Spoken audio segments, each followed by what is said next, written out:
Another 30 seconds or so.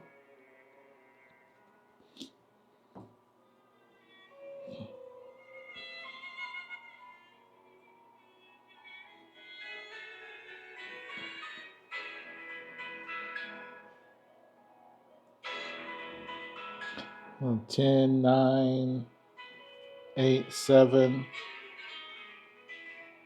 6, 5, 4, 3, 2, and 1. So we're going to come back together and keep this party moving. So we got an opportunity right now to share. You got an opportunity to share one. Somebody share a vision. What's the area of growth, and why, and who benefits? Anybody want to share? I'll share first. Area of growth. That's the one I was trying to figure out. Okay. I did family business and hobbying. I'll do hobbying just to switch it up. So, so third part of this would be my hobby right now is drumming. Mm-hmm. I just took it up the beginning of the year, gradually improving. So the area of growth is to get better, and just to increase my skills in that, and to learn just different ways of doing it to just to be to get it down. But the benefit is ultimately for not only myself but my church and worship team, because my ultimate goal is to play on the worship team in church and to just and give the glory to God. But so that's I love it. Love it, love it, love it. Thank you for sharing. So what I hear is the vision is for you to ultimately end up playing in church, playing the drums in church. That's it.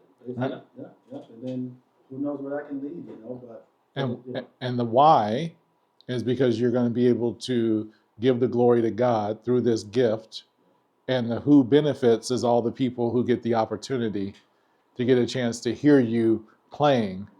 And also, not only I would say hear you playing, but actually they hear your story about how you just made a decision on becoming a person who could play the drums to give glory to God, and it'd be an inspirational story for them. I didn't think about that. That's true. I didn't think about that. That's so awesome. Thank you. Yeah, that's the goal. That's the plan. Now that you all heard that, you wouldn't be you wouldn't be a good friend if you didn't hold him accountable. To check in with him on a text. Hey, bud, how's the drums practice going? What song are you learning? What song are you about to learn next? Right? We all need accountability partners. Accountability is not, many people weaponize the word accountability. I'm gonna hold you accountable. And they even say it with a terrible tone to it, right? Accountability is I wouldn't be a good friend if I didn't remind you of what you said you wanted to do and what you were going to do in order to get where you wanted to be. That's all it is. Accountability is not a bad word. I would not be a good friend if I didn't reach out to Lamore and say, Lamore, you're trying to get your first wholesale deal this year, right? And you said that you were going to do these things, correct? Okay, cool. Have you done it yet? Nope, I haven't. Why haven't you done it yet? This, that, and the other. Okay. What do we need to do? What's one thing you can do right now just to get momentum? Okay. When are you going to do that by? All right. Cool. Send me a calendar invite for April 15th at 9 a.m. Why? I want you to just say, hold me accountable, Lamore. That's it. Now I got it on my calendar, so I'm going to hit you at text or a little call. Hey, we doing it? All right, cool. That's what we're in it for, right? So anyway, we'll keep it moving. So now we got our vision. We wrote it down. We made it plain. We know why we're going after it. And we know who is going to benefit outside of ourselves, right? So Rich is about to have an inspirational story in a podcast a year from now, where I have the vision of Lamore is following him, your video expert, right? Right? He's recording, right? And you the photography expert, right? And you snapping the pictures, right? He got his whole media crew at church The pastor's like, whoa, what's going on? Hey, we're about to do an inspirational story right now. This is a podcast about how I made a decision to do something for the glory of God. All right, cool. And now all of a sudden there is why not even do it once? Why not do a documentary? Why not start recording right now his whole journey from the time he decided all the way through? And it's a 6-part documentary that comes on whatever platform you all want it to go on. Right? And look at the crew right here. I left you out because I didn't know your gift. All right. That's all right. But you'll be there. You'll be there. Awesome. He serves at the churches. I mean, he ministers. He's There, really involved. There it is. There it is. Awesome. But so now that we have this vision, I'm just tell you this. Once I heard the guy that Rich and I listen to oftentimes talks about with intention comes resistance. Myron Golden. And when I heard that, I was like, whoa, that is so true. And when I heard that, I thought about Uncle John Maxwell, because I saw this quote several years ago. Everything worthwhile in your life is uphill.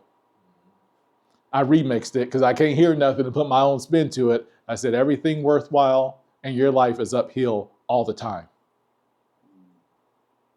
You're always walking uphill. Like, it's just, that's part, they call it the next level. Hey, I want to get to the next level. That's not rolling downhill, that's going up. I want to take my game to another level.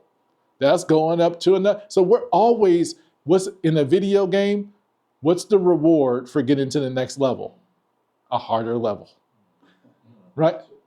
And once I realized that, I started celebrating the harder level. Our son went from middle school basketball to high school basketball to AAU basketball at the low level, to AAU basketball at the middle level, to the elite level, right? Playing it with John Calipari and Rick Pitino right there in the stand. And then he went to Utah. And now he's get to the next level. And he's playing. He was playing with Mike Bibby as his coach at Sac State. NBA level basketball. It's another level. It's a harder level. Congratulations. Let's celebrate. Now we at a harder level. So now it's the lens that we look at it through. Now all of a sudden we're not a victim to the level, right? Now we get a chance to thrive. Thank you, God. I got to this level. Let's get it. I got to become something different to thrive here, right? So, but one of the things I learned about getting to the next level, and this was really, really deep for me personally. I learned that my backpack was really heavy as what I was carrying uphill. I was going so slow because my backpack was so heavy with angst and anxiety and doubt and worry and fear and drama and relationships and people. My backpack was heavy. And it really started to illuminate with me. I went through something called the American Leadership Forum, a leadership program about 10, 11 years ago now. And we went camping. I'm not a camper by no stretch of imagination, okay? That's not what I do. However, I went camping and we were going to be gone for 3 days. 3 nights. One night was at base camp and it was more resort style. And that was my vibe, right? We had the pool, we had the hot tub, had the pool table, the ping pong table. And when we showed up camping, and the police chief of Sacramento was in this leadership program with me, he showed up with just a little backpack. I had a backpack, I had another little sack bag, and I had a suitcase. And he was like, and a couple others too, he's like, just started laughing at D. All right. And he's like, you taking all that? Yeah, sure. Okay. So we sitting there and we're playing ping pong and everything else. And the next morning we go start hiking 7 miles uphill. And they said it's going to take about 6 hours. So I had my phone charged, my headphones. I'm about to sing Luther and Patty all the way up the hill. And I had all this stuff I was about to carry up the hill. Police chief came. He had a little backpack. He's like, D, we about to climb. It's going to take you forever. And I realized at that moment, I was carrying so much baggage in my life that even if I wanted to get up the hill, I couldn't take all this with me. So I left so much stuff down at the bottom of the hill, and I moved swiftly up the hill. So this is the only time I will allow you and encourage you to litter. Think about as you climbing up the hill to success, what are the things that you just need to drop out your backpack all along the way? And oftentimes, it's the things that we've had with us the longest that are hard to part from that carry the most weight. And as we're going up the hill, even after we drop, after we litter, we appropriately litter, right? One of the things that I learned about executing at a high level is the amount of stamina that it takes. Being a high performer is not for the faint of heart. It's just not. And the reason why there's only so many people there is because there's only so many people that got that much stamina. Steph Curry, people think Steph's superpower on the basketball court is what? Shooting, right? As I started thinking about Steph, I was like, okay, Steph is not the tallest. He's only about my height. He's only about 6'3". He's about 195 pounds, maybe. Now he's a little more seasoned, a little older. He might be 210, right? He's not a big guy at all. One of the things I learned about Steph is Steph runs over 2 miles a game. There is nobody in the NBA that runs even close to the amount that Steph runs in a game. I don't believe, I have to check my facts again, I don't believe that there's anyone that even runs a mile a game. Stop, start, stop, start. But if you think about Steph, if you just pulled up YouTube videos of Steph right now, he's running off a screen, he's running back door. He is always moving. He runs over 2 miles a game. His stamina allows for him to use his superpower. So his stamina is really, I would say his superpower is really his ability to have that much more energy and go longer than everybody else using his superpower.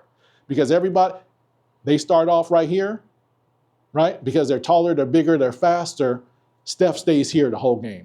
So they're depleting. So by the end of the game, they're here. Steph still looks amazing because of his stamina. So think about in your life, how much stamina do you really have for the things that matter most? And when I say the things that matter most, oftentimes the things that matter most don't get the best version of us. What happens after a long day? Most families. Parents come home from work, grinding all day, dealing with people. People be peopling, so you're mentally tired, and then you got to do your kids' homework, and I might run them somewhere else, and you just moving. So by the time you really get down to have some quality time with the family, you tired. That means they don't get the best version of you. Is that fair? So it's up to us to enhance our stamina. So just think about over the course of the day, over the course of the year, over the course of the month, whatever it is, how do you increase your stamina? What's your source that allows for you to sustain that high level? So there's something, I love Jordan. I love the Bulls. There's something called the Jordan rules. That was the Detroit Pistons. The Jordan rules were, hey, you know what? When Michael Jordan gets in the key, if he's on the left side of the key, we just go bop him upside the head. If he's at the top of the key, we go force him left, and then we go have Bill Laimbeer, or we go have Isaiah Thomas come take his legs out. And then we go have Dennis Rodman punch him in the ribs, right? They just was go beat him up. They couldn't beat him one-on-one, but they figured out how to beat him. It wasn't until Jordan not only got physically stronger, but he got mentally stronger. Was he able to beat Detroit and win 6 championships, right? But we know that as a high performers, we are all high performers, right? Like we're all high performers, but we all got defense. I'm gonna tell you my number one defense that I gotta fight against every single day. The snooze button. I love the snooze button. I got a love-hate relationship with it. I set it at 5:30 every day. The alarm go off. Do I get up? Very rarely. Do my wife get pissed? I'm talking about pissed. Darrell. For a while, she started sleeping in the other room. She's like, you ain't gonna get up. That was my defense. I know I need to be getting up, but I didn't, right? Because I stayed up a little extra, right? I had my CPAP machine, I was wrestling with it all night, whatever it might be. But I was like, ooh, okay, I know what's gonna happen when people say, I'm gonna start working out on Monday. When Monday comes around, everybody always wants to work out on a Monday. That's why the gym is the most crowded at the beginning of the week, because everybody wants to start working out on Monday, but oftentimes what happens on Monday? Your kid gets sick, you got extra work to do. It always happens. So what does a good coach do?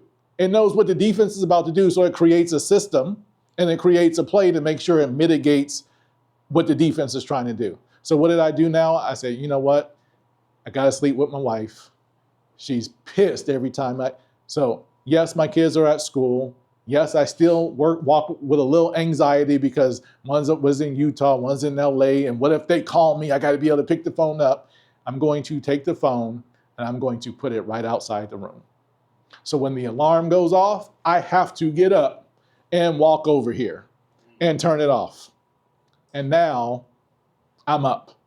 So if I get back in the bed, that's 100% on me.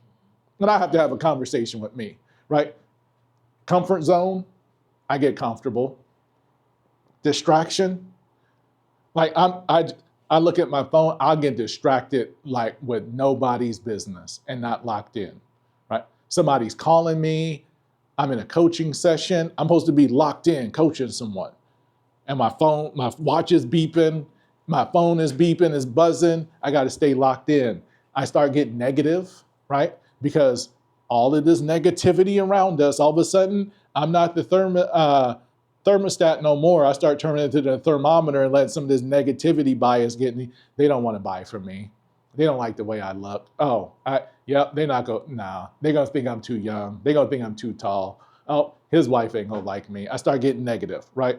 I don't have accountability. I start getting super selfish. All of a sudden, I'm not going after the dopamine hits of giving. I was like, oh, it's me, because I got to get it, right? And then I have an unbelief. All of a sudden, I stop believing. So that, remember we talked about the thriving spirit, the triumphant spirit, the trusting spirit? All of a sudden, I start operating in the timid and the tired and I'm going to try to see if I can get them to list with me. I'm going to try to see if this buyer will like this house, right? I start doubting and have this spirit of unbelief. Are we supposed to walk around like that? But that's the defense. So what is it that we have to do? We have to create systems. My best friend, Chris Johnson, we were going to graduate school. He was going to Harvard's program. I was Drexel University. We would change notes every day. And at the end of it, I was like, all right, Chris, what is the one thing you took from grad school? And we switched it out. He's like, D, create extraordinary systems so ordinary people could achieve the extraordinary. He's like, I learned that at the beginning. I didn't have to go to school no more. What's your system to become a high performer in every area of your life? Are you putting the phone outside of the bed, right? Are you making sure you're in your word every day? Are you doing your manifestation? Are you stretching? Are you doing yoga? What is your system? I'm an ordinary person, but I started to achieve extraordinary results because of the systems that I created. And we can all do that, right?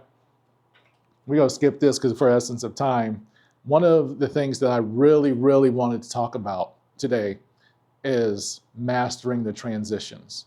And this isn't just about, hey, we're real estate professionals and we're going to get to the highest level. Because one of the things that I found, all of the people that I coach that are high performers, is a holistic high performance environment they have to be in for the work part to work right.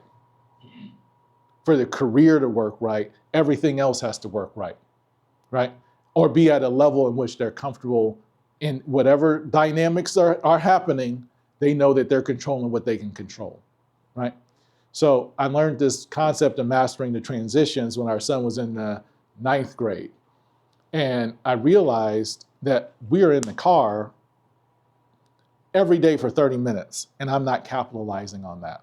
I'm thinking my thoughts are all over the place. And it wasn't until I realized the concept of mastering transitions that I got really locked in. So I'm going to give you just through a story of when it came to me.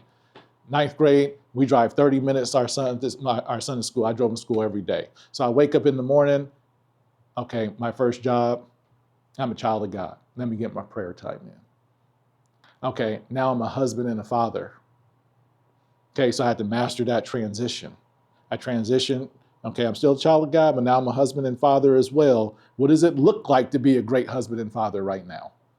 So I'm locked in. Now I'm transitioning into the father of a high school kid who goes to private school, one of the people that not too many people look like him in the school. He's the basketball star. How do I encourage him? How do I inspire him? How do I talk to him? Because that's the transition. I transitioned in that. Okay, now that I dropped him off, now I'm a CEO, right? So now I'm the CEO of the company, and I'm on a conference call driving in to work, and now I'm at work, right? Okay, now at the end of work, and even throughout the day, oh, I got a coaching session. So now I'm not the CEO, I'm a coach. So I'm not dictating no more. I have to transition into a listener, into a guide, into an advisor. I got to keep asking great questions. I got to help this person get to the next level. And then, I may be on a nonprofit board. So in the afternoon, in between meetings, I'm going to the Metro Chamber or the American Red Cross or the Diabetes Association or whatever organization. I'm a board member. So now I'm in a governance role. So what does that look like? Now I'm back to being a CEO. Then at the end of the day, I might be a coach of a soccer team, a football team. All these transitions throughout the day. And if we're not thoughtful, we're just running through with no vision of what success looks in this moment, right? So it wasn't until I realized, every time I'm about to transition, I have to think about what's the vision for this moment and this time to be a high performer? What's the outcome? How do I want to impact people and why, right? Same exercise we did, but then I had to do it in a condensed fashion. So now every time I go to a meeting throughout the day, what's the vision? How am I going to show up? How do I want to make them feel? Every time. Every time. No matter if it's a phone call, no matter if it's an email, I'm transitioning all of it throughout the day, and I'm thinking, I'm keeping the vision, and how do I want to execute? Mastering the transition was a game changer for me. And that all it does is get you locked in and focused. Just like a pool player, there's all kind of balls on the table. But what does a pool player do? He locks in exactly to the one he's about to hit, or she's about to hit. So I love this movie. I'm looking at time. I love this movie, Inside Out. I'm talking about absolutely love it because it's a clear depiction of what goes on in our brain all day. Like all day. Conventional wisdom and science says we have about 50 to 70,000 thoughts a day, right? That's what's out there in the ethos. 80% of those thoughts are negative. 80% of those thoughts are negative. 80% of those thoughts are repeat negative thoughts. So you think about what sells in the news? Negativity, right? What sells on social media? Negativity. We are, for some reason,